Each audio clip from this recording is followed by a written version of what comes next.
The Crime Cafe, your podcasting source of great crime, suspense, and thriller writing. I'm your host, Debbi Mack. Before I bring on my guest, I'll just remind you that The Crime Cafe has 2 ebooks for sale, the 9-book box set and the short story anthology. You can find the buy links for both on my website, debbimack.com, under the Crime Cafe link. You can also get a free copy of either book if you become a Patreon supporter. You'll get that and much more if you support the podcast on Patreon, along with our eternal gratitude for doing so. But first, let me put in a good word for Blueberry Podcasting. I'm a Blueberry affiliate, but that's not the only reason I'm telling you this. I've been using Blueberry Podcasting as my hosting service for my podcast for years, and it's one of the best decisions I ever made. They give great customer service. You're in complete control of your own podcast. You can run it from your own website. And it just takes a lot of the work out of podcasting for me. I find for that reason that it's a company that I can get behind 100% and say, you should try this. Try Blueberry. It doesn't require a long-term contract, and it's just a great company, period. And it also has free technical support by email, video, and phone. So you can get a human being there. Isn't that nice? Hi, everyone. Today my guest is the co-creator and narrator of CinemaSins, a YouTube channel dedicated to movie-related comedy, and a highly successful one at that. He's also the author of the Able series about a group of disabled kids with superpowers, which I definitely have to read, and a crime novel called When the Corn is Waist High. An intriguing title, I gotta say. It's my pleasure to introduce writer and entertainer Jeremy Scott. Hi, Hello. Jeremy. Hi there. Thank you for having me. It's a pleasure to have you on. Good to see you. When people ask you what you do, what do you tell them? Generally depends on my read of them. Because, younger generations are going to get it immediately. I'm in my 40s. So anybody about my age and younger, I'll probably just give them the honest answer. I run a YouTube channel and I also write books. And anyone like my mom's age, I might just kind of take a read of them and go, I'm an author, or I'm an entertainer, and try and keep it. Because I've had several conversations where they just ask question after question after question, because to some people, the idea that you can upload videos to the internet and make money from it is just mind-boggling. So I'm trying to save everybody's time in those interactions, but still convey the truth. Yeah, I tell you, it's there is so much that you can do now these days. There are a lot of people who really, really do not get it, who are my age. And frankly, I get it completely. Yeah, clearly. I totally do. When did you start CinemaSins, and what inspired you to start it? This requires a tiny bit of a backstory. My business partner in CinemaSins is named Chris Atkinson, and we met in '99 working at a movie theater. We were both managers who worked in the booth. So the movies would come in on separate reels, and we would have to build the movies into one giant print. And then we'd have to watch it as a part of our job to make sure we hadn't made any mistakes, so there wasn't anything wrong with that copy of the movie. We were also both big fans of Mystery Science Theater 3000 when we were in college. So, every Thursday night, he and I would throw on a movie that we'd built and sit in the audience and crack jokes the whole time. And that was, in hindsight, the genesis of what became CinemaSins. But it wasn't until 2012, December 2012, we uploaded the first CinemaSins video. And we just had both done a lot of writing in the area of online video marketing, even codecs and some of the technical stuff behind video online. And we just watched so many of these YouTube channels and creators like Epic Mealtime and Freddie Wong, and just having so much fun creating because YouTube made it available to anyone who had the talent and the time and the gear to make a video. So we tried for months. We tried 4 or 5 different ideas, channel concepts. Nothing really ever stuck until the CinemaSins one, and people ask me all the time what I did to help make that successful, and I tell them nothing. I made a video, and somebody came along and posted it to BuzzFeed, and at the time, I don't know if it still is. At the time, BuzzFeed was like a reader voted up and down thing. So like the top story was one that was getting the most reads, and that it was up in the top 10. And that basically drove everything. A few Mm-hmm. videos after that, Kevin Smith, the filmmaker, tweeted about us, and that brought in a huge wave. And from there, I can't explain the growth, but we're happy for what we've been able to do for the last 10 years. Well, that's fantastic. That's absolutely fantastic. Um, I was going to ask you about how a person can develop a 9 million subscriber following, but I think a lot of it has to do with luck, Mm-hmm. who sees you, where you get placed in Yep. various online publications, things like that. It's amazing. I assume you monetize your YouTube Mm-hmm. channel. Is it through ads or is it through other means? I mean, we would call it ads either way.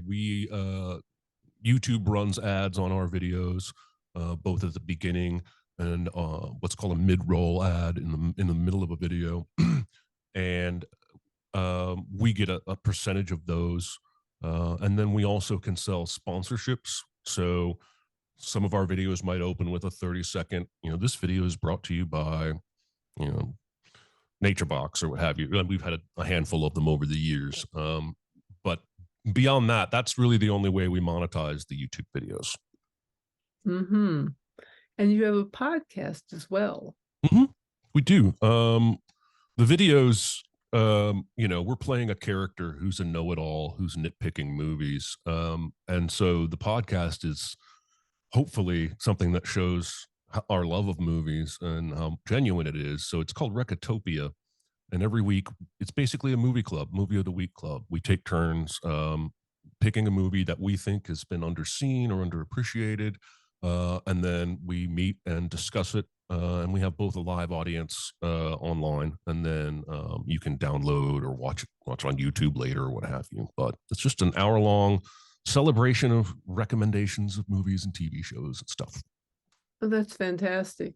I Yeah, just love it when people highlight an underappreciated movie, yeah, yeah. because there are so many out there that are good that you don't hear about that much, Yep. especially some old ones. Oh yeah. Oh yeah.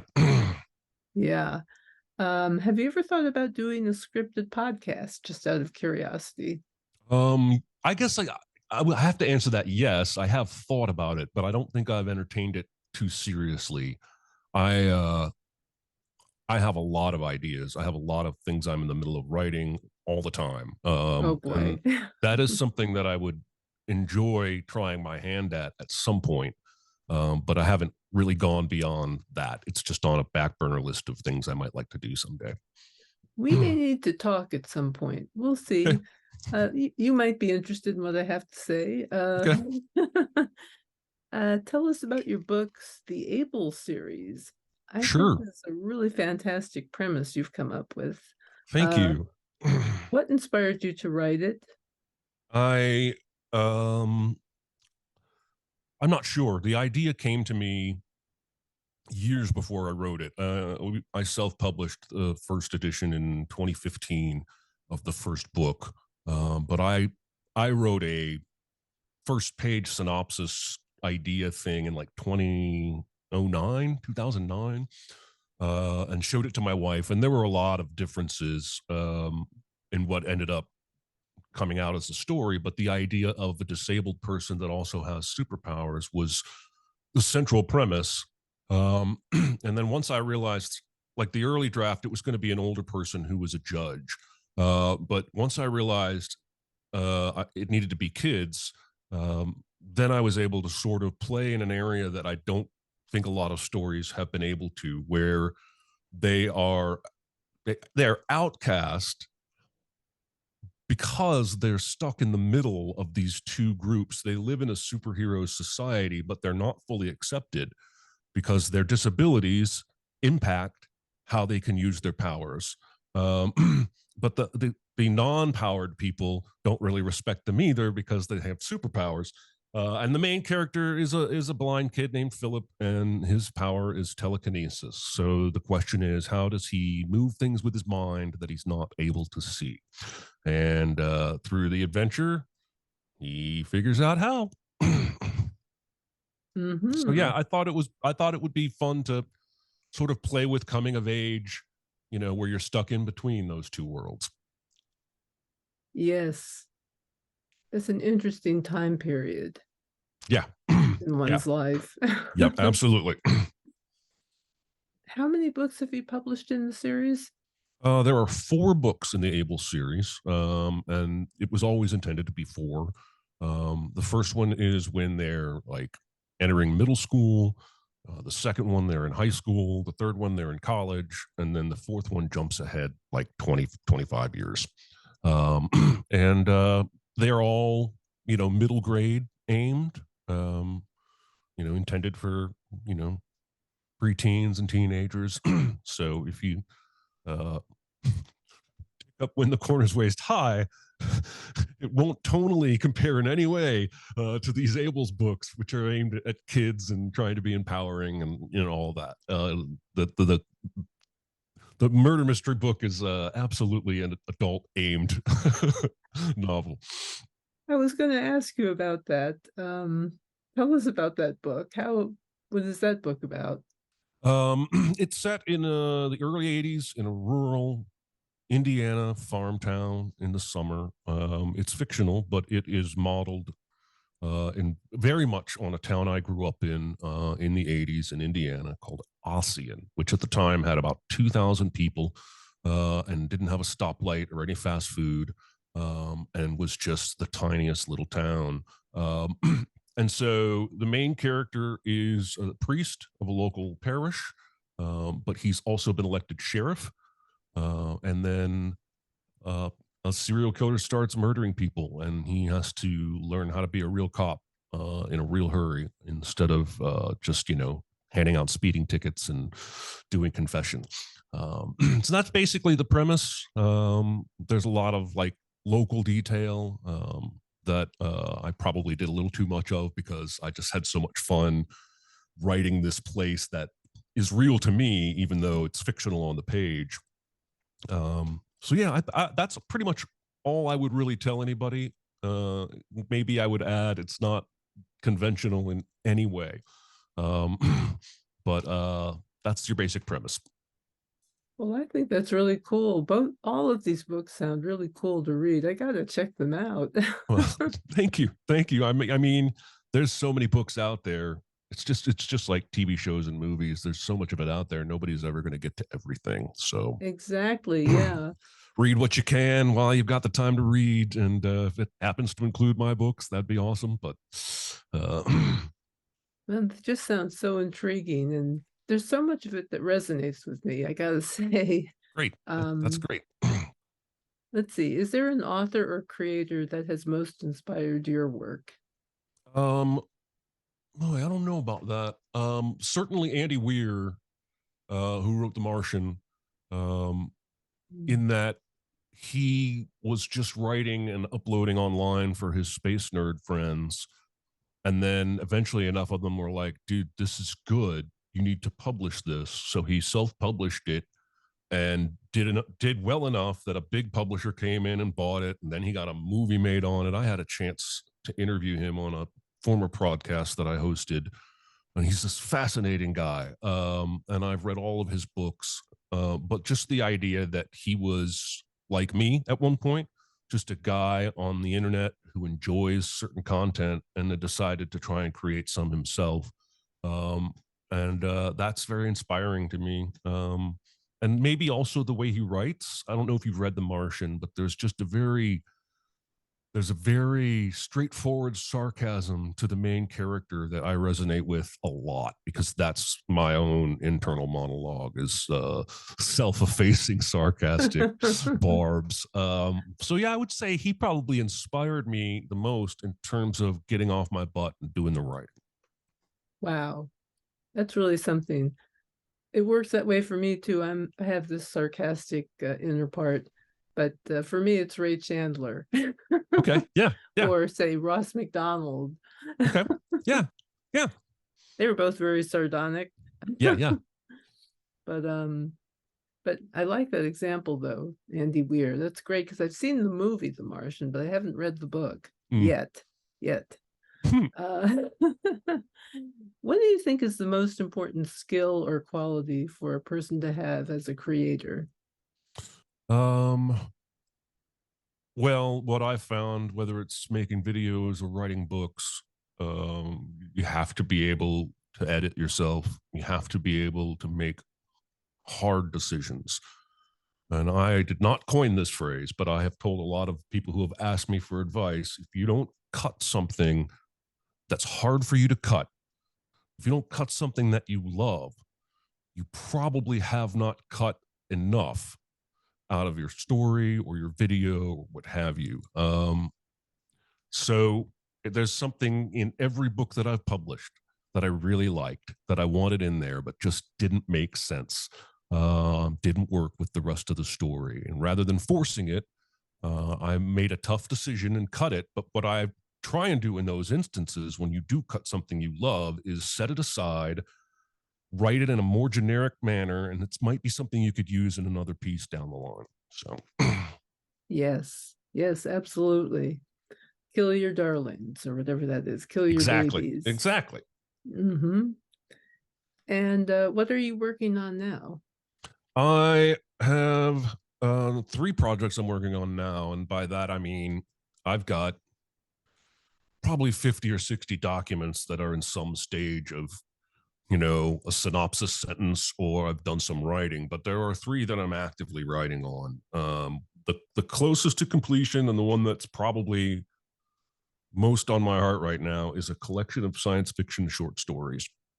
And I never really thought of myself as a short story guy, but having written 5 novels prior to that, I found a freedom in the short stories, where I don't have to give you all the information. I don't have to give you all the exposition. I can just start you out in the middle of the action, but then I can switch genres for my next short story. And I've had a lot of fun. I've got to make some tough decisions there in terms of which pieces I want to include in the collection. And I have an idea on where I might go to get that published. The other 2 that I'm working on are both much less further along. One would be a possible sequel to When the Corn is Waist High. I got to figure out how that would look. And then the other one would be a fictionalized memoir. My dad was a preacher, and we moved around a lot. And so it would basically be a fictionalized version of me, much the way that like Lady Bird, the movie, was a fictionalized version of Greta Gerwig's upbringing. So I have about 3 or 4 chapters of that I've tinkered with. So that's really what's on my plate right now, but you never know. I write what takes the center of my brain, what I can't stop thinking about. That's what I end up writing about. And that a new one might come along tomorrow. So yeah, I know what you mean. But when those right ones come along, they just kind of stay with you, don't they? They do. They do. I mean, it's like, oh God, I've got to go back to this one now. Yep. I forgot about this. I got to do this one now. Yeah. I've It begins so to many nag of at me for a those. while. Yeah, definitely. For sure. Is there anything else you'd like to add before we finish up? No, I guess it's just a general encouragement that I think there are a lot of people out there who have thought about writing a book. And if you've thought about it, if that stayed with you a little bit and stayed center of your mind, give it a shot. Like, my niece is writing a book, my sister-in-law is writing a book, A friend of mine's wife is writing a book. I don't know how much influence I had over any of those people, but I did encourage all three of those people to write their ideas down. And the world needs more good books. And don't be afraid to consider yourself a possible author, just like Andy Weir did. There you go. Amen to that. Yep. Great advice. Well, I want to thank you for being here. This has just been, it's been so fun talking to you and listening to your story because it's really inspired me. Thank you. Honest Thank to you. God. So thanks again for being here. And Of course. I just want to say before we sign off here, before I replace myself, there we go. I knew I could do it. Technology, you got to love it. You gotta. Yeah. So I just wanted to say before I finish up that after the first of the year, all of my ebooks are coming off of Amazon. I am just taking them all off. You can get my print books on Amazon, and you can get my audiobooks there too.